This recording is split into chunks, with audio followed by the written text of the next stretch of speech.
sampai duri yang menusuk tapak kaki, sesungguhnya itu adalah cara Allah ingin menghapuskan dosa-dosa. Ada orang-orang yang silap, salah dan berdosa, lalu Allah sayang kepadanya. Innallaha idza ahabba qauman ibtalahum. Kalau Allah sayang kepada kaum itu, Allah uji dia dengan penyakit, lalu Allah bersihkan dia hatta yamshi 'alal ardi makanan alaihi khati'ah, sampai dia berjalan di atas muka bumi tidak lagi ada dosanya walaupun sebesar debu, bersih sebersih-bersihnya. Tapi terkadang pandangan manusia berbeda dengan pandangan Allah Subhanahu wa ta'ala. Allah menguji manusia membuat derajatnya naik. Allah menguji manusia membuat dosanya hilang. Allah menguji manusia membuat dia sabar, dan ketika dia sabar Allah berikan balasan. Innama yuwaffas sabiruna ajrahum bighairi hisab. Balasannya tidak dapat dihitung oleh manusia. Tapi kemudian manusia memandang inilah orang yang terlaknat karena sering sakit, inilah orang yang terlaknat karena selalu banyak kesulitan, kesusahan dalam hidupnya. Padahal orang yang terlaknat adalah orang yang ketika diberikan nikmat, manusia menyangka itu nikmat, padahal itu hanyalah azab yang tertunda. Apa kata Allah Subhanahu wa ta'ala? Sanastadrijuhum, kami berikan mereka istidraj min haitsu la ya'lamun, tanpa mereka sadari mereka sedang dipermainkan Allah Subhanahu wa ta'ala. Orang menyangka mereka adalah orang-orang yang diberi nikmat, padahal sesungguhnya dia sedang dipermainkan dengan azab tapi berbaju nikmat. Nabi menjelaskan ayat ini, innallaha la yumli lizalim. Allah Subhanahu wa ta'ala mengulur orang-orang yang zalim, yang aniaya. Diulur umurnya panjang, diulur rezekinya banyak, diulur keluarga anaknya sehat lengkap sempurna, tapi justru itu menjauhkan dia dari Allah Subhanahu wa ta'ala. Ada manusia ini perbuatannya jauh dari Allah, tapi istrinya dekat kepada Allah. Ada manusia ini keluarganya jauh dari Allah, tapi pekerjaannya dekat kepada Allah. Laknat adalah ketika tiga-tiga yang ada dalam diri manusia semuanya jauh dari Allah Subhanahu wa ta'ala. Tabbat syada Abi Lahab wa tab. Abu Lahab dilaknat Allah. Apa yang pertama jauh dari Allah Subhanahu wa ta'ala? Ma aghna anhu maluhu. Hartanya yang banyak justru membuat dia semakin jauh dari Allah. Wa ma kasab, usahanya, pekerjaannya, perbuatannya, aktivitasnya juga membuatnya jauh dari Allah. Wa mra'atuhu hammalatal hatab, perempuan yang mendampingi dirinya juga membuat dia semakin jauh dari Allah Subhanahu wa ta'ala. Jangan sampai kita salah pandang. Karena salah berfikir, maka kita akan salah melihat, salah berbicara, akhirnya kita akan su'uzan kepada Allah Subhanahu wa ta'ala. Di mana keadilan Allah? Mengapa orang yang tidak berbuat pahala, tidak pernah berbuat sedekah, tidak pernah melaksanakan salat, badannya sehat, umurnya panjang, rezekinya melimpah? Di mana keadilan Allah? Salah faham, salah fikir, salah pandang, salah bicara. Padahal sesungguhnya Allah Subhanahu wa ta'ala sedang berbuat seadil-adilnya. Ada orang-orang yang salah, diberikan Allah ujian sakit, lalu kemudian hapus dosanya, bersih dia menghadap Allah. Tapi ada orang-orang yang salah, karena dia tahu perbuatan itu salah, dia teruskan dalam kesalahannya. Mereka tidak kafir, mereka disebut dengan fasik. Yudhillu bihi katsira, banyak orang yang disesatkan Allah. Wa yahdi bihi katsira, banyak orang yang diberi hidayah oleh Allah. Siapa itu orang yang disesatkan Allah? Wa ma yudhillu bihi illa al-fasiqin, yang disesatkan Allah adalah mereka yang fasik. Siapa itu orang fasik? Orang yang tahu bahwa perbuatan itu salah, dia lakukan kesalahan itu dengan penuh kesadaran. Dia sadar bahwa dia diperhatikan Allah, dia tahu bahwa dia lihat Allah, dia tahu bahwa bersamanya inna alaikum lahafizin, bersamamu ada malaikat-malaikat yang menjaga, kiraman, mulia, katibin, mencatat, ya'lamuna ma taf'alun, mereka tahu apa yang kamu lakukan. Tapi dengan penuh kesadaran dia langgar aturan-aturan Allah. Mereka adalah orang-orang yang fasik.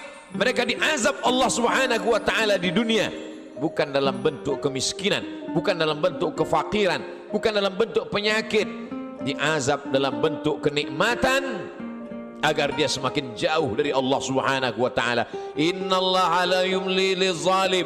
Allah Subhanahu wa taala mengulur orang-orang yang zalim itu, diulur umurnya, dipanjangkan umurnya, dilimpahkan rezekinya, disehatkan anak-anaknya supaya semakin jauh dari Allah Subhanahu wa taala.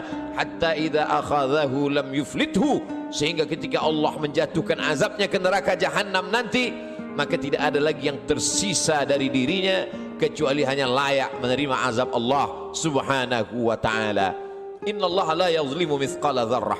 Allah tidak pernah berbuat zalim aniaya walaupun sebesar biji sawi, sebesar ujung rambut, sebesar ujung tombak, sebesar mata kail pancing, sebesar butiran debu, sebesar tapak kaki semut yang hitam di atas batu yang hitam di tengah malam yang kelam. Tidak pernah Allah Subhanahu wa taala zalim dan aniaya. Lalu kenapa manusia itu masuk neraka? Karena perbuatannya sendiri, karena tindak tanduk dan tingkah lakunya. Karena Allah sudah memberikan dia ala fil jasadi mudghah. Ketahuilah di dalam jasadmu itu ada segumpal. Idza salahat salahal jasadu kulluh. Kalau yang dalam hati segumpal daging itu baik, maka baiklah seluruh jasadmu dari ujung rambut sampai ke ujung kaki. Wa idza fasadat, tapi kalau segumpal itu rusak, fasadal jasadu kulluh, maka rusaklah seluruhnya dari ujung kaki sampai ke ujung rambut. Ala wahyal qalb, sesungguhnya yang segumpal itu adalah hati. Wa nafsi wa ma sawwaha, demi jiwa manusia dan penciptaannya. Fa alhamaha fujuraha, Allah berikan jalan fujur, jahat, buruk, hitam, bengkok. Wa taqwaha, Allah berikan jalan yang lurus, baik, saleh. Maka kemudian tinggal manusia memilih. Manusia memilih. Qad aflaha man zakkaha, beruntunglah orang yang mensucikan hatinya, lalu dia memilih jalan yang diberikan Allah Subhanahu wa taala. Wa qad khaba man dassaha, rugi sia-sialah orang yang mengotori jiwanya, lalu dia mengotori dirinya, lalu kemudian dia kembali kepada Allah dengan pakaian dosa, lalu kemudian dia heran sendiri melihat dirinya di hadapan Allah. Ya Rabb, ma li hadzal kitab, mengapa buku catatan dosa amal perbuatan saya ini la yughadiru saghiratan, semua yang kecil-kecil, wala kabiratan, semua yang besar-besar, illa ahsaha, semua tercatat tertulis dalam buku yang nyata. Allah Subhanahu wa taala berkata padanya saat itu, Iqra, bacalah.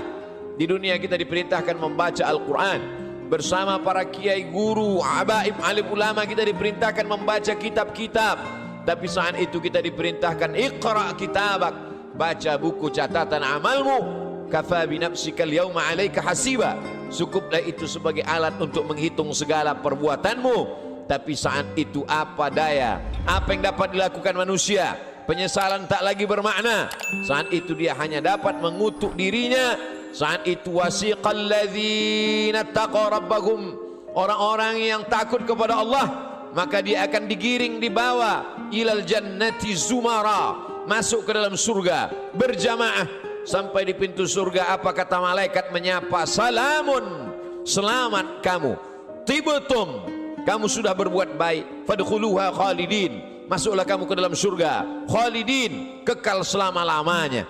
Mendapatkan salam dari pejabat, mendapatkan salam dari orang kaya, betapa bangga, betapa terhormatnya. Ini bukan salam dari makhluk.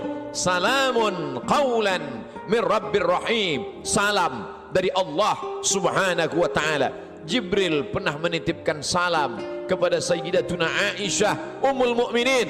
Betapa senangnya mendapatkan salam dari makhluk yang tak berdosa, malaikat. Tapi ini salam dari Allah Subhanahu wa taala. Salamun, salam, bersih, suci, tak ada noda dan dosa. Min Rabbir Rahim, dari Allah yang tak ada kotoran, subhanahu, maha suci, wa ta'ala, maha tinggi dari makhluk. Lalu siapa yang mendapatkan salam dari Allah itu? Yang mendapatkan salam dari Allah juga orang-orang yang hatinya salam. La yanfa'u malun, hari itu tak ada guna harta, wala banun, tak ada guna anak, illa man atallaha, kecuali orang-orang yang datang menghadap Allah biqalbin salim, dengan hati yang bersih, dengan hati yang suci. Tubuh manusia penuh dengan kotoran. Tubuhnya dari daging, dari darah, dari tulang, dari kuku dan bulu, hancur busuk menjadi nanah, nanah menjadi santapan cacing tanah, kotor, bau, hina, rendah. Tapi kemudian dia menjadi mulia karena hatinya yang bersih mengingat Allah subhanahu wa ta'ala. Aneh, ajaban, manusia itu memang makhluk yang benar-benar aneh, diciptakan dari sesuatu yang kotor, rendah, hina. Lalu kemudian setelah ditiupkan roh ke dalam jasadnya, faqa'u lahu sajidin, semua makhluk-makhluk malaikat bersujud kepadanya. Lalu kemudian Allah subhanahu wa ta'ala mengujinya. Setelah makhluk bersujud kepadanya, maka iblis menggodanya. Tergoda dia dengan segala yang apa dia lihat di dunia. Semua yang dia pandang menggoda, semua yang dia dengar juga menggoda hati kecilnya. Tapi ada orang-orang yang diberikan Allah subhanahu wa ta'ala istiqamah.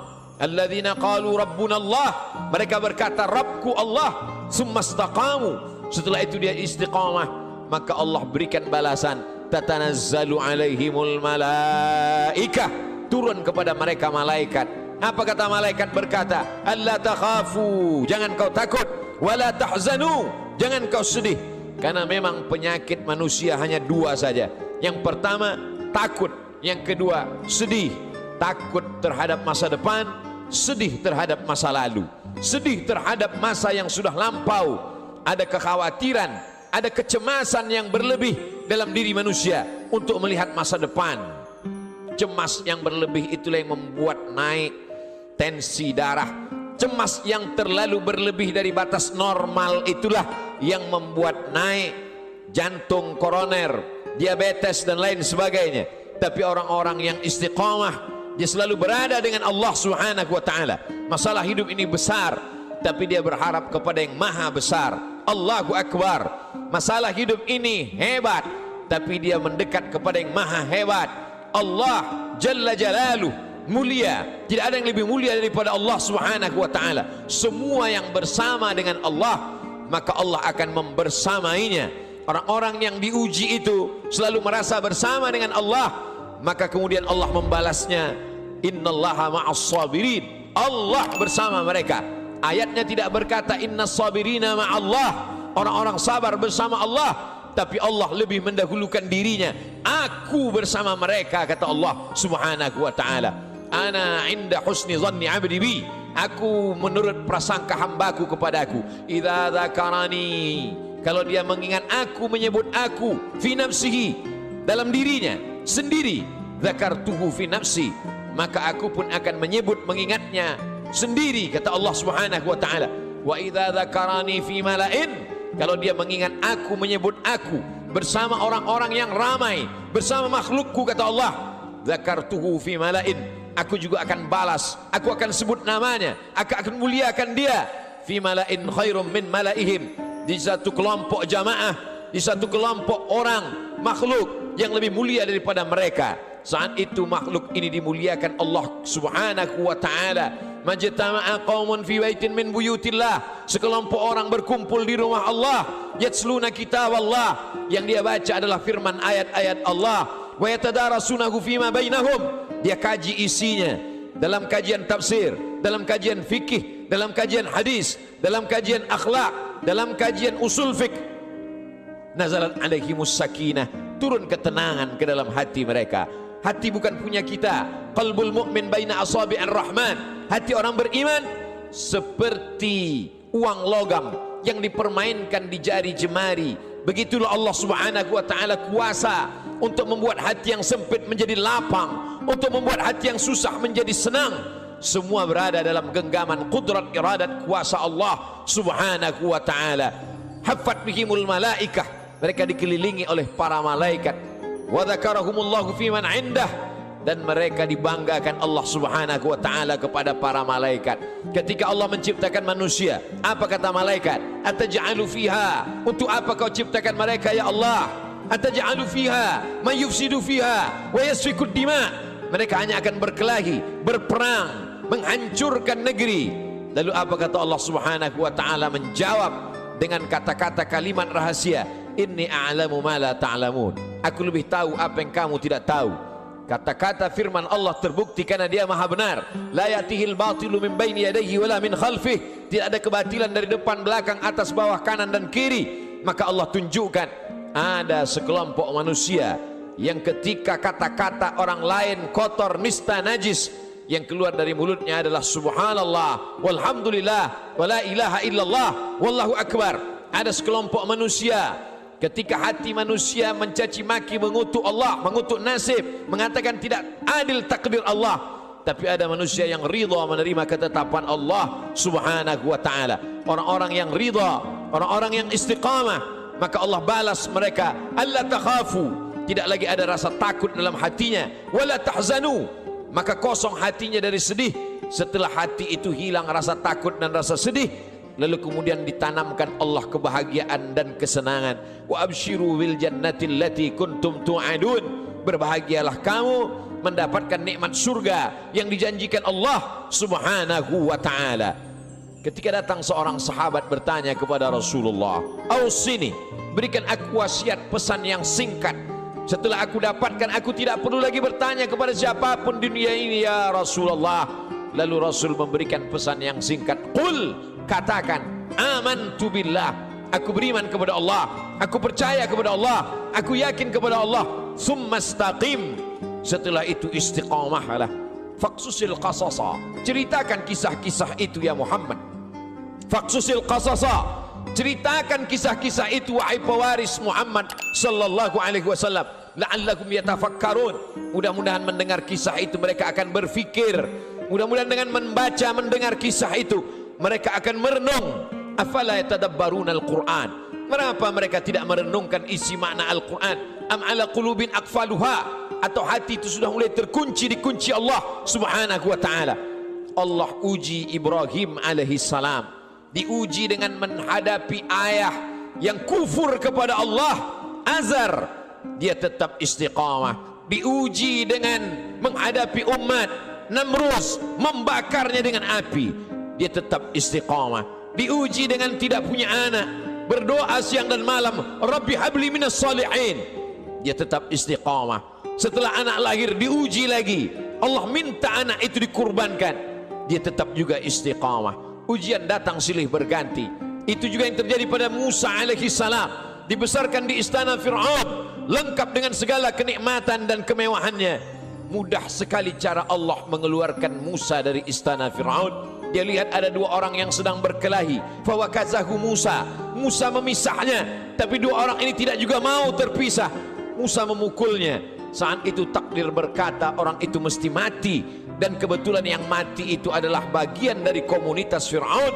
Nabi Musa takut. Sebenarnya itu hanya skenario cara Allah agar Musa keluar dari istana Fir'aun. Lalu kemudian saat itu tidak ada tempat dia bergantung. Selama ini dia bergantung kepada Asia, selama ini dia bergantung kepada makhluk, selama ini dia bergantung kepada ciptaan Allah. Allah lepaskan manusia dari segala ikatan agar hati itu hanya bergantung kepada Allah subhanahu wa ta'ala.